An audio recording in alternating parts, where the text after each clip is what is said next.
क्या प्रशांत किशोर बिहार को सच में बदलना चाहते थे या फिर बिहार के लोगों को बेवकूफ बनाने के लिए राजनीति में उतरे थे? चुनाव से पहले उनकी पदयात्रा, रैलियां, इंटरव्यूज वायरल पे वायरल होते थे, पर आज उनका कहीं नामो निशान नहीं। सरकार से सवाल पे सवाल पूछते थे, पर आज कोई सवाल नहीं। क्या इसका कारण बिहार में उनकी बुरी तरह हार है या फिर कुछ और? आइए समझते हैं। तो मैं अंकित शर्मा आप सबका स्वागत करता हूं मेरे इस वीडियो में। मेरे साथ बने रहने के लिए आपका धन्यवाद। तो 2 अक्टूबर 2022 को चंपारण से गांधी आश्रम से गांधी जयंती के दिन शुरू होती है उनकी पदयात्रा, जिसका मोटो था बिहार के लोगों को बदलना, बिहार की समस्याओं को समझना और बिहार में बदलाव लाना। जो यात्रा लगभग 3500 किलोमीटर की थी, जिसमें 5000 गाँव शामिल थे। 5000 गाँव में प्रशांत किशोर जाकर घूमते हैं, लोगों से मिलते हैं, उनसे बातें करते हैं, उनकी समस्याओं को समझते हैं, जाति धर्म से ऊपर उठकर बिहार को एक नई दिशा देने की बात करते हैं, जिससे बिहार के कोने कोने में जन स्वराज की पहचान होती है, प्रशांत किशोर की पहचान होती है, घर घर में बातें होती है प्रशांत किशोर की।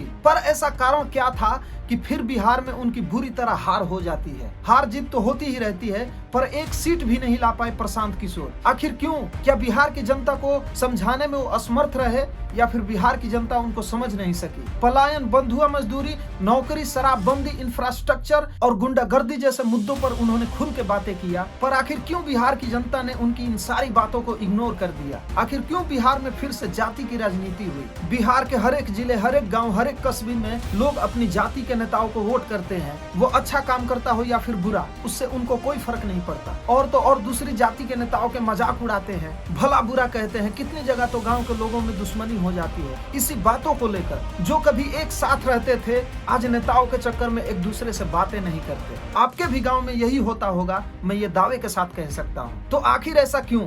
क्या बिहार के लोग सिर्फ जाति की राजनीति में फंसे रहेंगे या फिर कभी जाति धर्म से ऊपर उठकर ऐसे नेताओं को वोट करेंगे जो बिहार का विकास करे, बिहार के लोगों को बिहार में ही रोजगार दे, उन्हें काम करने का बिहार में ही मौका दे, ना कि दूसरे स्टेट में? जो बिहार में एक ऐसा लॉ एंड ऑर्डर लाए जिसमें गुंडागर्दी, चोरी, हत्याएं, घुसखोरी जैसे अपराध ना हो। तो मैं किसी नेता पर कोई आरोप नहीं लगा रहा, ये बस एक सवाल है बिहार की जनता से, क्योंकि मैं एक बिहारी हूँ और मुझे बिहार की चिंता है। क्योंकि जिस बिहार में बुद्ध को ज्ञान मिला, जिस बिहार से आर्यभट्ट थे जिन्होंने शून्य का आविष्कार किया, जिस बिहार से चाणक्य थे जिनकी नीतियां आज लोगों के लिए सीख है, जिस बिहार के वीर कुंवर सिंह थे, जिस बिहार में गुरु गोविंद सिंह जी ने जन्म लिया, जिस बिहार में नालंदा जैसे विश्वविद्यालय था जहां दुनिया के कोने कोने से लोग आकर पढ़ते थे, उन्हें शिक्षा प्राप्त होती थी, जिस बिहार में बड़े बड़े दिग्गज नेताओं की राजनीति थी और है, फिर भी बिहार आज विकास के मामले में सबसे पिछड़ा है, जो सबसे बड़ा दुर्भाग्य है हमारे बिहार के लिए, हमारे बिहार के लोगों के लिए। प्रशांत किशोर जैसे नेता कहते रहते हैं कि एक बार वोट करके देखो, अपने बच्चों की